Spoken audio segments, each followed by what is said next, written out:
You were listening to From Sobriety to Recovery with Jesse Mogul, episode 76. Welcome to the show.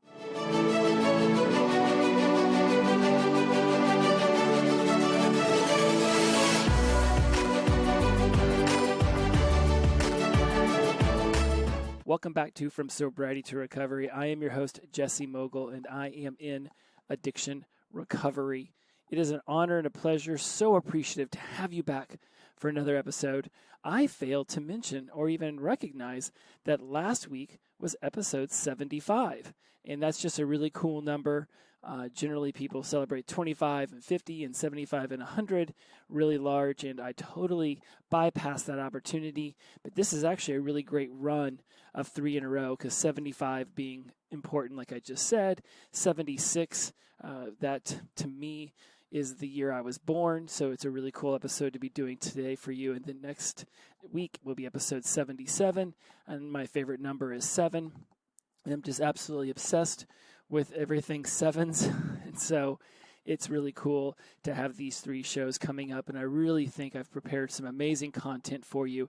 We are mirroring what's happening over in the sober sessions, and that is the weekly coaching program that we're doing, me and Sue Mandel right now, and it's really great. We're going through some really awesome beta testing for that, just figuring out how we're going to organize the information and the content and the teaching and how we're going to take the Q&A, and we're definitely still figuring out the software as far as how to use the webinar and make sure that we don't have any issues with the emails. It's just such an awesome experience to learn all of this new stuff and put it together, knowing in a few months it's going to be like second nature, and we'll look back at all of this learning, and I will certainly have this very positive viewpoint of the hurdles and challenges that we've overcome over the last few weeks in getting this out, knowing full well that down the road it will grow, just like I knew that this podcast would grow. I'm coming up on 50,000 downloads soon, and that's pretty remarkable considering what the numbers were like when I first started, and I was just getting it all launched. And so if you're listening to me on Spotify, a special shout out to you, because Spotify just seems to be a place where a lot of people are discovering me and checking me out.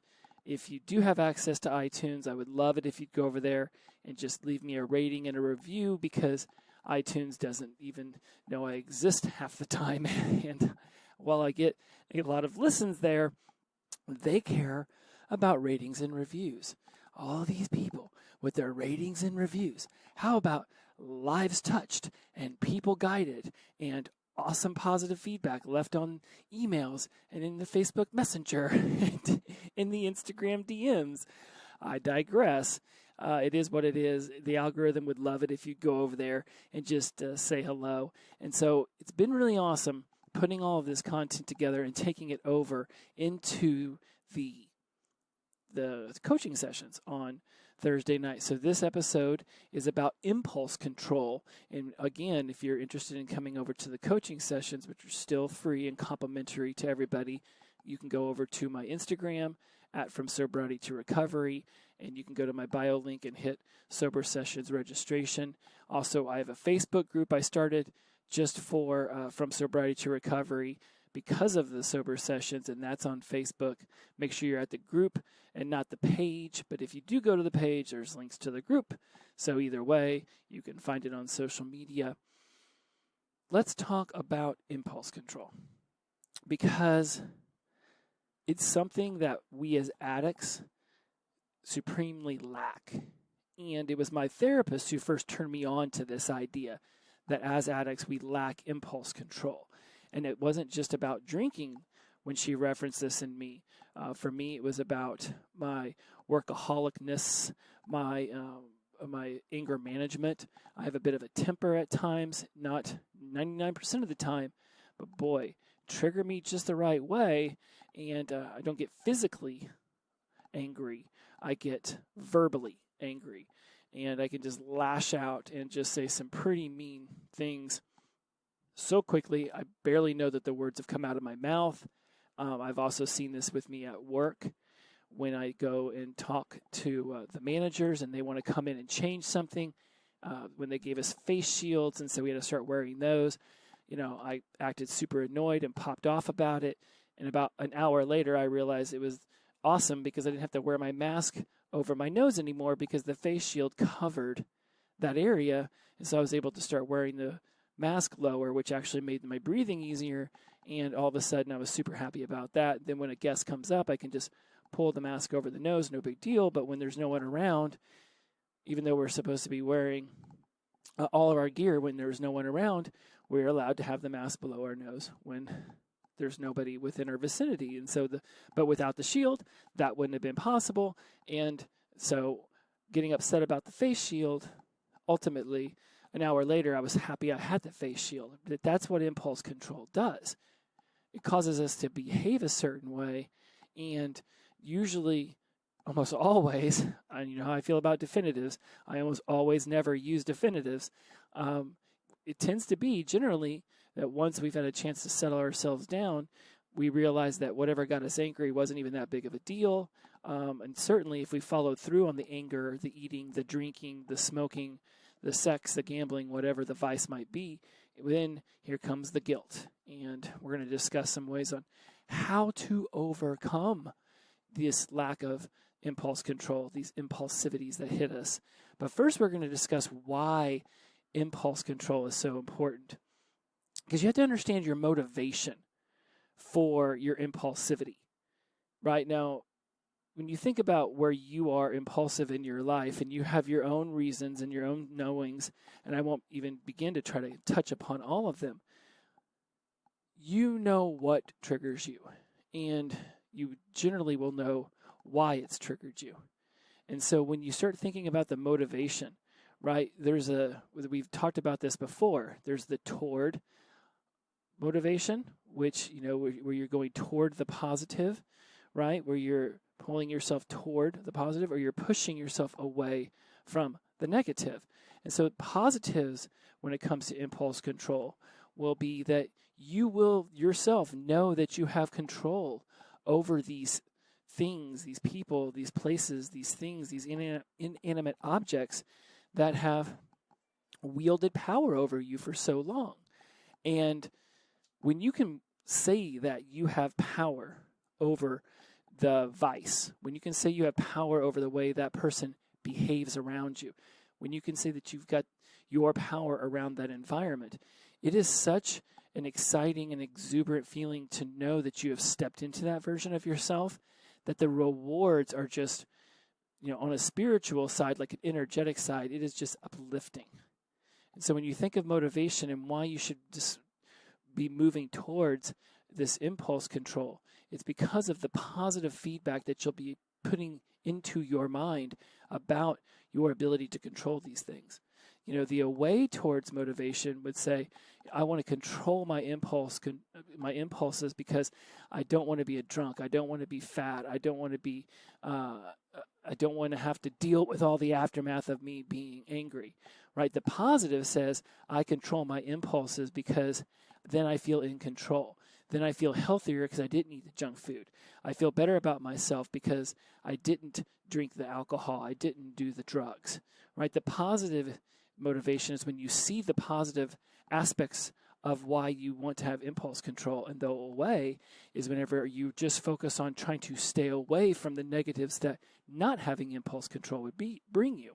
And we've discussed this in great detail in past episodes.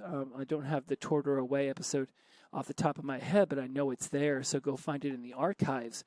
Knowing what energy you're using is extremely important.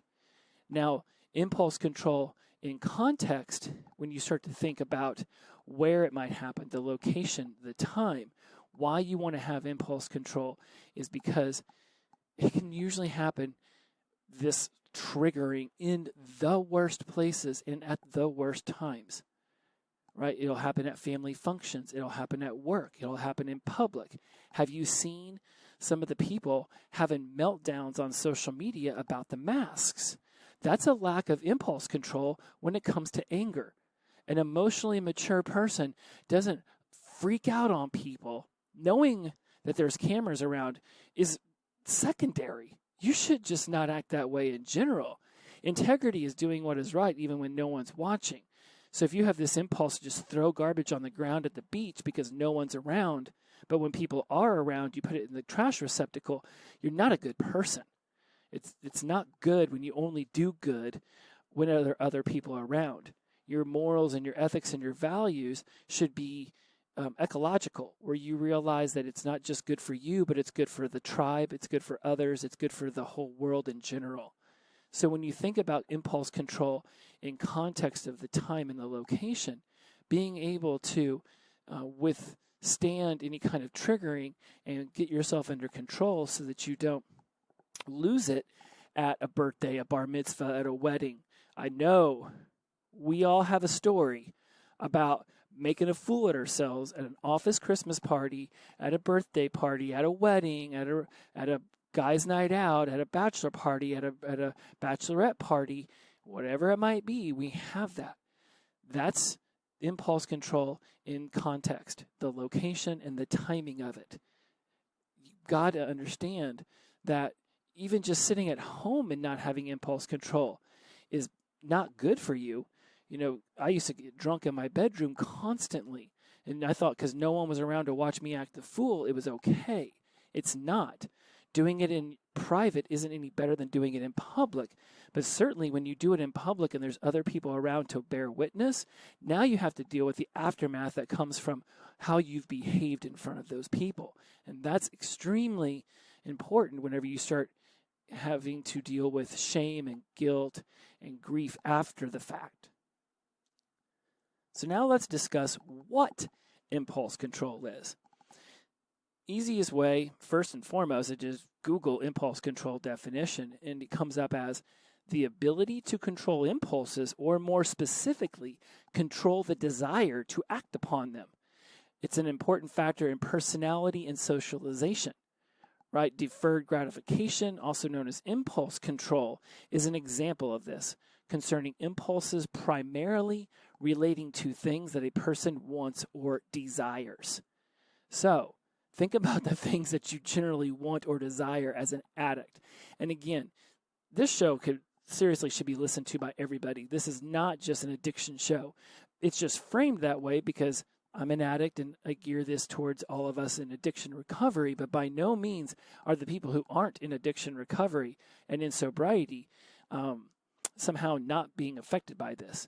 I think emotional sobriety is one of the most important things that this country needs to work on. Societies in general, all around the world, their emotional intelligence. And when it comes to impulse control, it is that lack of emotional intelligence that tends to rear its ugly head most often. So now we have the definition of impulse control. Let's start looking at the overview, right? How this becomes something that can change our state, which is just a state is a emotional feeling, emotional place that you will be at any given moment. So when you're happy, you're in a happy state. When you're sad, you're in a sad state. Anger, you're in an angry state. And with impulse control, we tend to get triggered and then start to deal with the repercussions after that. We get triggered because we're angry. We get triggered because we're happy. Get triggered because we're stressed. Triggered because of anxiety. There's any emotion can trigger the lack of impulse control. Think about whenever you were using, how easily it was for anything to set you off. You could get an A on a test and want to go drink. An F on a test, want to go drink. Boss says you did a great job and gives you a bonus, you got to drink. Boss says you did a crappy job and suspends you, got to drink. Kids are good that day, let's drink. Kids are bad that day, let's drink. Car drives great to work, let's drink. Car breaks down from work, let's drink. It didn't matter. We could justify in our heads any reason to use our vice of choice. So when you start to say, well, if I just quit drinking alcohol or quit using drugs or quit eating, poisonous foods, then I'll have no problem with these impulses anymore because I just don't drink. Well, okay, that's a great theory, but I don't drink either anymore. I haven't used drugs or alcohol in over 3.5 years, and I still have impulse control issues. I can still get angry at times. I can still work too much. I can still get very short-tempered. I guess working too much isn't necessarily impulse control, unless like something triggers me and gets me into an emotional state that causes me to drive harder towards work that day, even whenever I know I probably should rest. So that may not have been the best kind of example. We're looking for something that triggers you into an emotional state that causes you to move forward with a behavior that you have told yourself you no longer want to participate in, right? Your wife tells you left a fork in the sink. Now you get angry. You start yelling. She starts yelling. Next thing you know, plates are being thrown. The neighbors are calling the police. And now you're at the local pub or you're in jail, right? Like the kid drops the backpack in the hallway. And next thing you know, you're freaking out on them over a backpack. Like, I get it. You've told them 35 times. But you got to find their motivation, right, for why they don't take the backpack into the room. They literally drop the backpack at the front door and then walk to their room to change clothes to go outside and play. Like, what the hell, right? Like, sit down and find out their motivation. Going back to the why impulse control is so important. When we're young, we're not taught to identify these impulses in ourselves.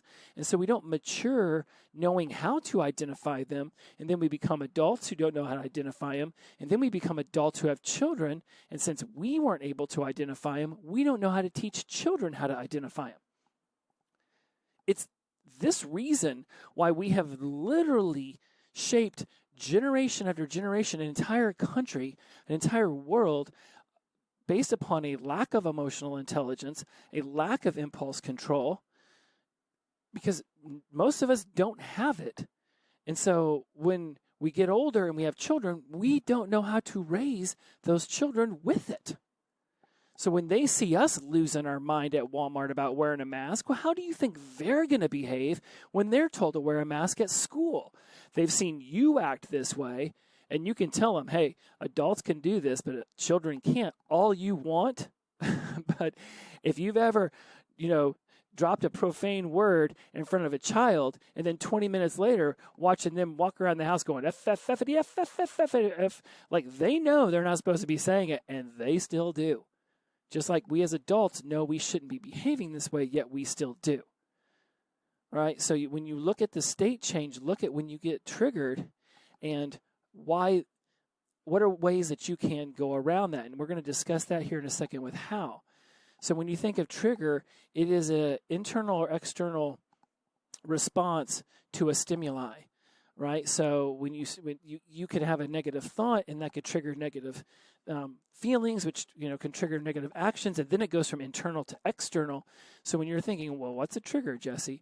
It literally is anything that sets you off on a path. You can have an internal thought, which causes an internal feeling, which turns into an external action, or even an internalized action where you just decide to lay on the couch, but it's still seen externally. Just like somebody can say something to you, put on your mask, and then your internalization of that becomes a negative thought, which becomes a negative feeling, and then that action is externalized, and you're having a meltdown at Walmart. So when you think of triggers, it's anything that is internal or external that starts a pre-programmed response to something, right? We all had triggers that led us to drinking every single day or using drugs every day. That's what a trigger is, right? And if you are justifying things enough to yourself, it will not be hard to figure out a reason to use. Like I said, good, bad, happy, sad, it did not matter. You could justify it to yourself, and so therefore it was a trigger.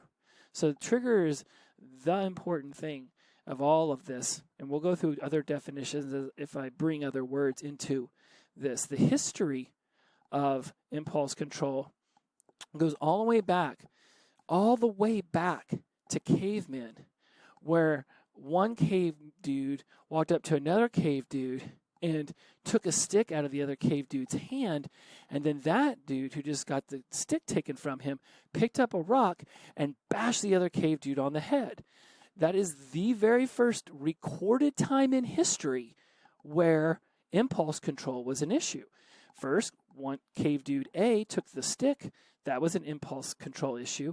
Cave dude B beat the other cave dude A up with a rock. I know. Can you believe it goes all the way back to cavemen? So I hope you enjoyed your History Channel lesson of the day. That was the very first time impulse control was ever an issue. when it came to humans. I have no doubt amoeba all the way up to fish that crawled out of the ocean had the same issues. But nobody put cave paintings on the wall to show us that. So let's discuss how we're going to have impulse control moving forward, okay? First, you need to know your triggers and plan for the risk of them being activated. If you're taking notes, this is a great place to do it because we're going to discuss the how to recognize, deal with, move through, and then come out on the other side, okay? So, know your triggers and plan for the risk of having them being activated. And again, a trigger is an internal or external stimuli that fires off a pre-programmed response, right? So anytime you get triggered, it's like you start going into this unconscious, habituated program, right?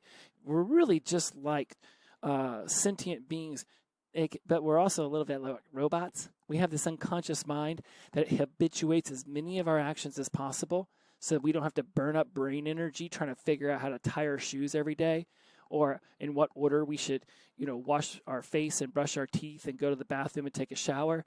Like we're in trance mode so much during our lives, we don't really know it. Even the people who think they're quote unquote awakened to the higher spirit and they feel like they're in touch with everything, they're still running on so many unconscious habits. It's insane.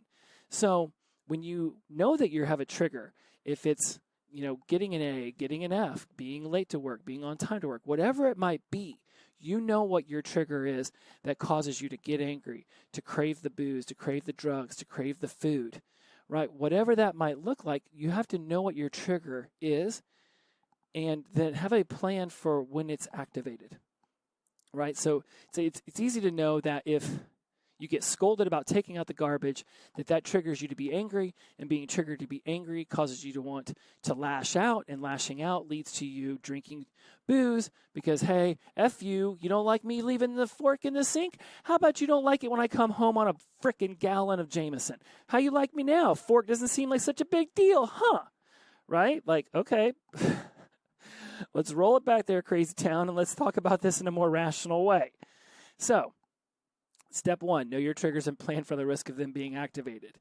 2, develop a plan to stay away from the triggers to stay away from develop a plan to stay away from them when they are triggered and the time right after trigger. Oh, okay. Sorry, looking at my show notes and I thought I wrote that in a more coherent sentence. So you need to develop a plan to stay away from your vices that you run to when you're triggered, or the behaviors that you go toward whenever you're triggered, right? So if it's anger, if it's drinking, if it's booze, whatever the vice might be, whatever the negative emotional state, you need to develop a plan to either stay away from them or to move through them when they're triggered. And not just at the moment they're triggered, but there is that time right after they're triggered, that first 10 minutes when your whole mind, body, and spirit really is in chaos, right? Your eyes are bouncing around in your head and you're just like, oh my God, I need that booze. I got to do it. What am I going to do? I'm so angry. I'm so jealous. I'm so furious. I've got grief and I've got shame and what do I got to do? I got to numb. Let me go find the booze. Let me go find the drugs. Let me go find the Twinkies and the ding dongs and the bag of chips and the 45,000 gallon barrel drum of Coca-Cola. I can get in it and just swim around and 2,000 grams of sugar. I feel great. Right? Me Hulk, me want to use. So, oh goodness, I saw a really funny meme the other day. It was Hulk meditating. It was Hulk no smash, Hulk no smash, Hulk maybe smash a little bit. So maybe that's what got me up on that. But right, like when you get triggered, like you want to run towards whatever that is. And now that we're in addiction recovery, since we can't go to the numbing of the alcohol and drugs, we might have already started turning towards shopping or eating or anger or jealousy, or if you turn it healthy, maybe you've turned it into being triggered and dropping down and doing 50 push-ups until you're through it, or doing some jumping jacks, or going out and running, right? Like there are positive ways to deal with the trigger. There are definitely negative ways. tends that the negative ways are the ones that we've programmed ourselves to go toward, all right? Rather than moving toward the positive, right? We're moving toward the negatives, which I know I'm blowing your mind by saying toward and negative in the same sentence, but you already know how to visualize this. You're moving toward perhaps the push-ups, perhaps the running, right? Or you're pushing yourself away while pushing yourself away from the negatives. It just happens, though, that this is a really good way of visualizing it to yourself, is that something happens, you get triggered, and off in the distance, you see, negative emotions and negative actions over here on the left, and you see positive behaviors, positive emotions, and positive actions on the right. When you get triggered, right now I'm squatting down in like this sprinter stance, and the moment that trigger goes, boom, there goes the gun, and it's like the Olympics, right? And you're Usain Bolt, or you're Michael Phelps, just swimming, you're doing the 50-yard thing, so it's as fast as possible, right? Which direction are you going? Are you going left towards the negative behaviors, emotions, and actions, or right towards the positive behaviors, emotions, and actions? And this is what moves us into number 3. Stop right now. Take a breath. Count. Do a meditation for a minute. You need to get grounded. You need to get centered. You have to move yourself into a state of thoughtfulness and self-awareness. And we have been talking about self-awareness for so long, that should be a term that you are more than familiar with. We know what awareness is, right? It's just knowing what is going on around us. It's not out of this world. It is no way something that you are not familiar with. Self-awareness is this conscious knowledge of yourself, whether it be your character, your feelings, your motives, your desires. So you need to step into conscious self-awareness. Like I said earlier, whenever the unconscious is running its habits, when it's just looping yourself constantly, you were in this trance, you don't remember how you got to work, you don't remember how you put on your shoes today, you don't remember how you walked your kid to school because you have habituated it. You have turned it into something where your brain doesn't even have to try, right? This is one of the reasons why I stayed as a waiter. I almost tried to reword that sentence, but I had it right from the get-go. I stayed as a waiter for years because I could go in there no matter how high, no matter how drunk, no matter how hungover from being high and drunk, and I was on autopilot. I'm so good at that job that no matter how ate up my body felt, no matter how little sleep I was on, if I was on any sleep, I literally could take the order. I wouldn't even be paying attention to what the person was saying, yet my hand would just write it. I was so habituated to that job that the thought of changing that job, for fear that I'd have to learn something all new, I wouldn't be as good at it so that somebody would notice that I was showing up not as my best version of myself. So I stayed in that job no matter how much I didn't like it. Can you say that about yourself? Have you kept doing things for so long just because they were so easy to you? And honestly, the rest of your life was just such a pain in the ass and such a hassle. Why would you change your career if you're barely dragging your ass to work every day? Right now we're sober and we're in a recovery. It's time to start making changes and push ourselves towards the best version of ourselves. And this is one of the steps. Being able to stop, breathe, count, meditate, even 30 seconds, a minute, whatever it takes for you to get grounded and center yourself in this conscious self-awareness, right? These triggers are going to come. You're going to have to learn how to deal with that moment the gun goes off and that first 50 meters of the sprint. Maybe when the gun goes off, you don't even run. Forget running towards a positive, let alone a negative. Gun goes off and you're just like, all right, sweet. You guys all go ahead and run. I'm just going to drop down, cross my legs over, and I'm just going to start going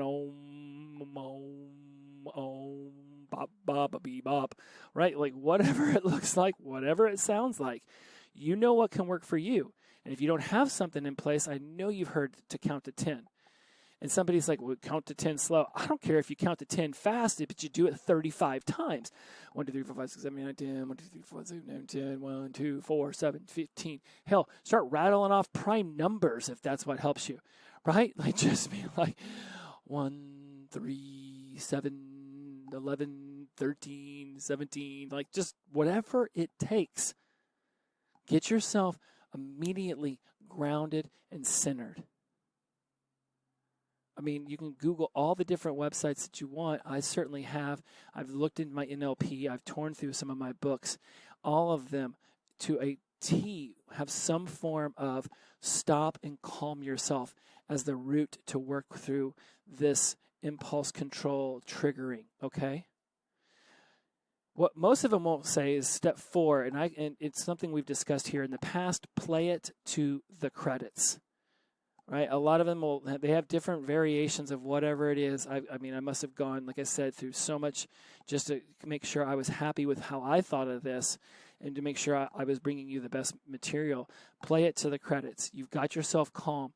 You've got yourself centered. Right, you're counting to 10. While you're doing that, you have images, you have pictures, or you have a little movie playing in your head.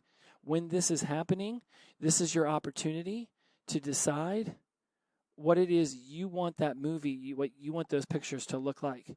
You can either watch yourself going at bottles of booze or plates of blow or a big bag of cookies, or screaming at your kids or screaming at your loved ones, or or slamming on the gas and cutting that person who just cut you off. And maybe they run into a telephone pole and they launch out, and whatever chaos you're thinking of. Now you're centered. Now you're grounded. Now I want you to play it out to the credits. Show yourself drinking the booze, doing the drugs, eating the sugary sweets, swimming in the barrel of Coca-Cola, cutting somebody off in a car and causing them to get an accident, screaming at your kids so that they run in their bedroom and they cry, and you're banging on the door, and right, like play it, like show yourself the entire thing. You don't just get to watch yourself partying and drinking and eating. You don't just get to show yourself screaming at your kids. I want you to play it past that. And we have talked about this before. Playing it to the credits is beautiful. I want you to see how crappy you feel after yelling at somebody in your house 2 hours later when they're still upset, and now you've got to go in and you've got to apologize. I'm so sorry. I know I shouldn't act that way. Oh, man, I don't understand what's wrong with me. It's just, you do this to me. No, nobody does anything to you. You choose how to respond to things. You choose your behaviors. You choose your actions. You chose that thought. You chose that feeling. You do not get to blame somebody else for your actions that are created from those feelings and thoughts and that lead to those results. Absolutely not.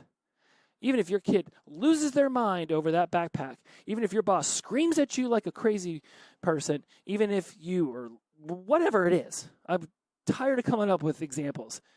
You know what's triggering you. You're the one who has the thoughts, I should use. You're the feeling of anger, of whatever it is, and so you're fired up and you want to go take that action of using again. No one gets blamed for that, but you, because you chose it.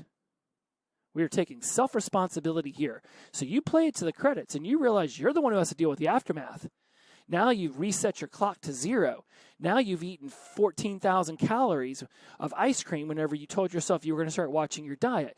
Now you have to go apologize to everybody, and they sit here and they'll say they forgive you, but they will never forget. And you keep doing that, and you find out how long it takes for them to decide to change their lives by taking you out of it.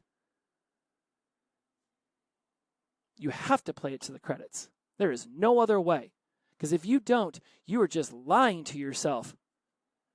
And it's like watching a rom-com movie at the beginning when they get together and everything's all hunky-dory and you stop it at like minute 45. You know full well what's coming. It's all going to blow up in their faces. They're going to separate. And then at the end, they'll run towards each other in an airport. They'll fly across the country to confess their love. They'll find the dog that reunites the family. Whatever it is, you just can't stop at 45 minutes. You know that there is a cliffhanger coming. You know that there is some emotional turmoil getting ready to happen. You can't just stop it there and ignore the fact the emotional turmoil is coming. You get to play it to the end, and you get to see what the repercussions for your actions are.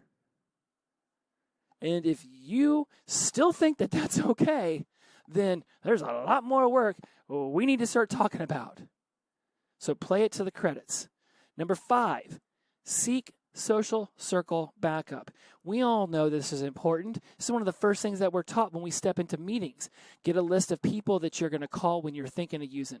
Get a list of people you're going to call when you're triggered. Get a list of people you're going to call when you're sitting at the bar with a booze in your hand or a bag of chips in your hand or drugs in your hand. Whatever the vice might be, you have a list for when you're sitting there.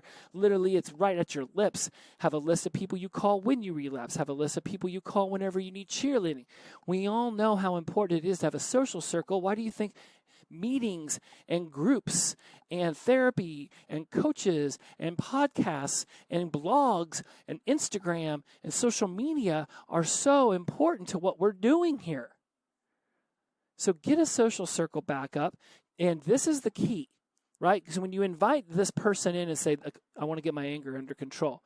So whenever you see me triggered and my impulse control starts to lack and you see me getting ready to lash out, let's discuss a sentence or two that you can say to me that brings me back to centered, that snaps me out of the loop, right? We're looking for a pattern interrupt.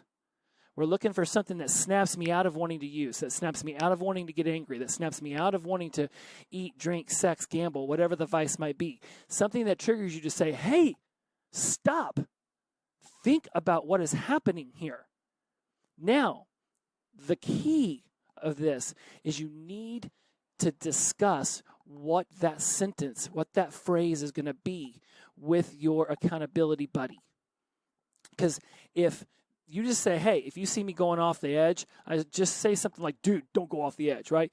What if you just let them decide all willy-nilly, they might very well say something that triggers you 10 times worse than what had triggered you to behave in a way that they said they had to step in, right? This is what I think super duper important is, even if it's just like, la cucaracha, I like rhinoceroses too. Like, even if it's just something ridiculous, stop in the name of love, relax, don't do it when you want to go to it, whatever it is, right? I think make it be funny. I think make it be something that you're like, what? What did you? Okay, you're right. All right, let me breathe, let me calm. But discuss what you want that phrase to be, so that when they say it to you, your mind already knows that you've agreed to have that person say that to you in order for them to snap you back into a state of self-awareness and consciousness. If you just say, dude, say whatever you want to me, they could be very well could be like, hey, dipshit, stop acting like an a-hole. And you'd be like, what? Next thing you know, you're flipping desk and you're whacking them upside the face with the keyboard, right? So discuss what that key phrase, discuss what that trigger word's going to be. Discuss it, like a safety word. You don't just go into some, whatevs, and without a safety word, have a safety word, have a safety phrase, something that you've already agreed to hear in order to bring you back to self-awareness. This is huge. I highly recommend you write that part down, because if you're going to ask somebody to help pull you out of the muck and mire and of the spiral loop that you're in, and you just let them decide whatever they're going to say, it could have adverse effects if whatever they say to you, you internalize as a judgment or a shaming or as trying to make you feel guilty or whatever negative emotion you might come across, right? You need to decide with them what that's going to be. You basically just need to tell them. When I start acting like a crazy person and I start snapping on people, I just need you to look over and be like, rhinoceros, elephant, and llamas too. Like, whatever it is, just be there and have that conversation with them. Because if you're going to be vulnerable enough to ask them to step in and help get you off that loop and be a part of the pattern interrupt to get you from losing your impulse control, you need to determine what it is you want them to say. If not, it could trigger you the other way. Number 6, discipline. Stick with it. Realize that nothing worth achieving happens overnight. You are literally trying to break habits that you have instilled in yourself for year after year after year after year. And if you have gotten yourself from sobriety already to addiction recovery, then what you're naturally going to find is that your impulse control will begin to shift into other areas. You have to constantly be on the lookout for other areas you get triggered. Be knowledgeable, be okay, be gentle, be loving with yourself, and realize that it's not going to happen overnight. Be disciplined so that if you do snap and lose it, that you can rein it in and then say, okay, well, this is what happened. This is what I thought and did. This is what my behavior was all the way to the end. What could I have done? What could I have done differently? What could I have shifted so that next time I don't have the same result?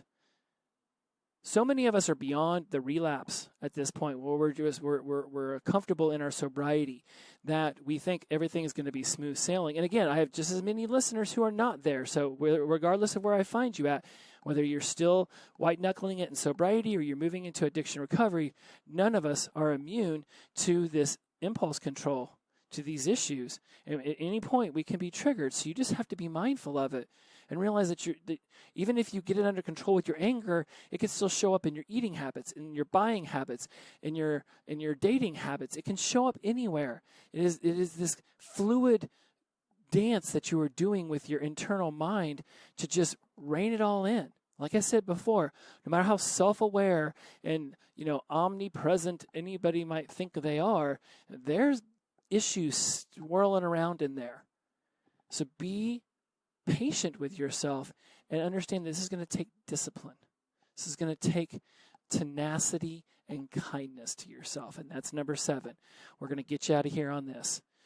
Tenacity is just the act of showing up every day as the best version of yourself, committed to making these changes, committed to making yourself and your life better. Commitment towards your highest self, towards your meant to be in life, while mixing in a generous amount of kindness and gentleness and love toward yourself. Have conversations with those who have been affected by your lack of impulse control. Have a conversation with yourself about the new you that is coming, that you have already decided is there. See, making the decision to change, boom, you say, I'm not doing this anymore. Like many of us, we said, I am not drinking anymore. I'm not using drugs anymore. We stepped right into it, and we did it. We stopped. But it's after making the decision that the true change work occurs, because that's where the day-to-day discipline comes in. That's where the tenacity, that's where the flexibility, right? That's where taking action, that's where all of that day-to-day grind, that day-to-day work, that's where that stuff comes from. That's where you need to be focused and centered, is realize that this is a day-to-day dance and that you're working your way through it and you're learning. And if you skip up one day, if you trip up one day, be kind, be loving, be gentle to yourself. Because the worst thing you can do is start to beat yourself up, which could very well trigger you right back into the impulse control that you're upset with yourself about to begin with. Welcome to the internal loop inside of our heads. All right, guys, that's impulse control. Show up Thursday night. We are going to dive even deeper into this. We're going to start to field questions. That is the best part about the coaching, is you can literally listen to what I'm talking about here, and you can bring questions that you have about your life, about your sobriety and recovery, and you can bring them to not just me, but you get Sue Mandel with over 30 years of sobriety and recovery under her belt. 2 very different experiences in sobriety and recovery, 2 very different viewpoints on life, both with the same outcome of helping everyone out there with their sobriety, with their recovery, with their emotional sobriety, their emotional intelligence, with your physical development, with your spiritual growth, with your mental acuity, whatever you're ready to focus on, we're ready to help you attain your goals. Please come check us out Thursday night, 6 o'clock Pacific, 9 Eastern. You can find links to it on our Facebook group, Facebook page, or the Instagram account, all at From Sobriety to Recovery. Thank you so much for being here today. I didn't think this was going to get to 44 minutes, but man, I think this is so important. I did not want to shortcut you anything that would help you along the way. I really look forward to seeing you on Thursday night. Thank you, everyone who's already been there. Come, show up, be a part, be an active member in this community. It is your chance for me to hear directly from your voice what it is you would like to know. I cannot wait to answer your questions. I cannot wait to see you there. Thank you again. Inclusivity over exclusivity, the power of positive energy, release, and flow. See you next week. Much love. Bye-bye.